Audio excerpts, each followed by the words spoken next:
नमस्ते दोस्तों, मैं डॉक्टर चेतन कलाल हूँ।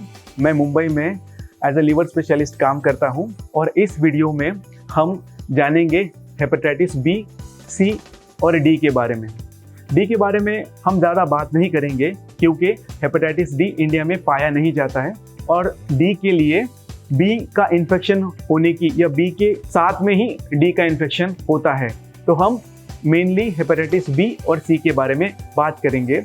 इन दोनों बीमारियों को हम लोग बोलते हैं कि ये ब्लड बॉर्न डिजीजेस है, मतलब इसकी जो लागन है आपको इन्फेक्टेड और कंटेमिनेटेड ब्लड या बॉडी फ्लूइड से हो सकती है। तो जैसे हमने पिछले वीडियो में देखा कि हेपेटाइटिस ए और ई ये सेल्फ लिमिटिंग इन्फेक्शन करते हैं और एक्यूट हेपेटाइटिस करते हैं, तो हेपेटाइटिस बी और सी ये बहुत रेयरली एक्यूट इन्फेक्शंस करते हैं, ये यूजुअली क्रोनिक इन्फेक्शंस करते हैं। क्रोनिक इन्फेक्शंस मतलब इसकी जो लागन है ये 6 महीने से ऊपर होती है, तो उनको हम क्रोनिक इन्फेक्शंस या क्रोनिक हेपेटाइटिस बोलते हैं।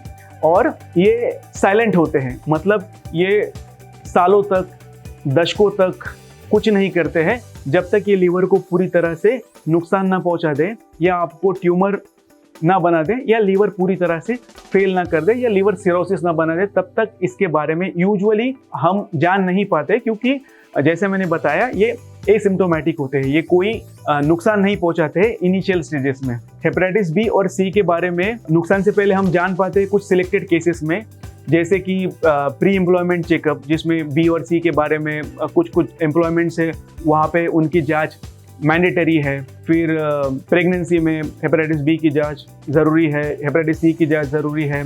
तो प्री प्रेग्नेंट स्टेटस में भी हम उसके बारे में जान सकते हैं, या फिर किसी भी सर्जरी से पहले बी और सी की जांच कंपलसरी होती है। स्पेशली बी की तो होती ही है, ज़्यादातर सर्जन्स को उसकी ज़रूरत लगती है और वैसे ही ये एसिम्प्टोमेटिक स्टेजेस में हम पा सकते हैं।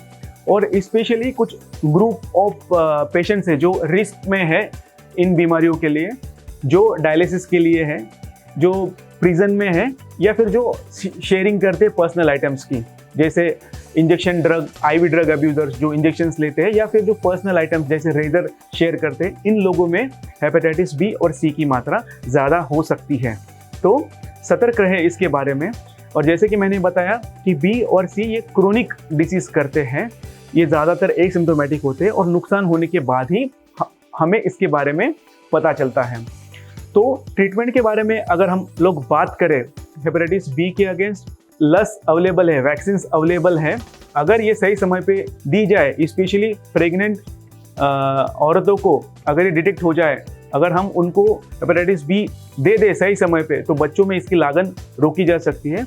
और इवन गवर्नमेंट में भारत सरकार ने अभी हेपेटाइटिस बी ये यूनिवर्सल वैक्सीनेशन प्रोग्राम में उसको समाविष्ट किया हुआ है, तो इससे काफ़ी इन्फेक्शन रोकने में मदद होती है। तो बहुत ही इफेक्टिव वैक्सीन अवेलेबल है हेपेटाइटिस बी के लिए। तो और अगर हेपेटाइटिस इसके बावजूद भी हो गया और सही समय पे अगर डिटेक्ट कर लिया गया, तो हमारे पास उसके खिलाफ दवाइयाँ भी मौजूद हैं। पर दोस्तों, एक चीज़ मैं आपको यहाँ पे बताना चाहूँगा, हम हेपेटाइटिस बी को सिर्फ कंट्रोल कर सकते हैं।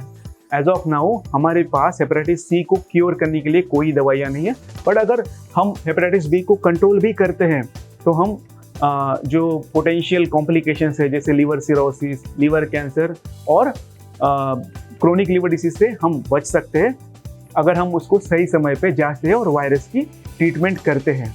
हेपेटाइटिस सी के अगेंस्ट कोई वैक्सीन अवेलेबल नहीं है और हेपेटाइटिस सी को हम लोग दवाइयों से पूरी तरह से ट्रीट कर सकते हैं। बिल्कुल जैसे हेपेटाइटिस बी को हम कंट्रोल कर सकते हैं, हेपेटाइटिस सी को हम कंप्लीटली क्योर कर सकते हैं।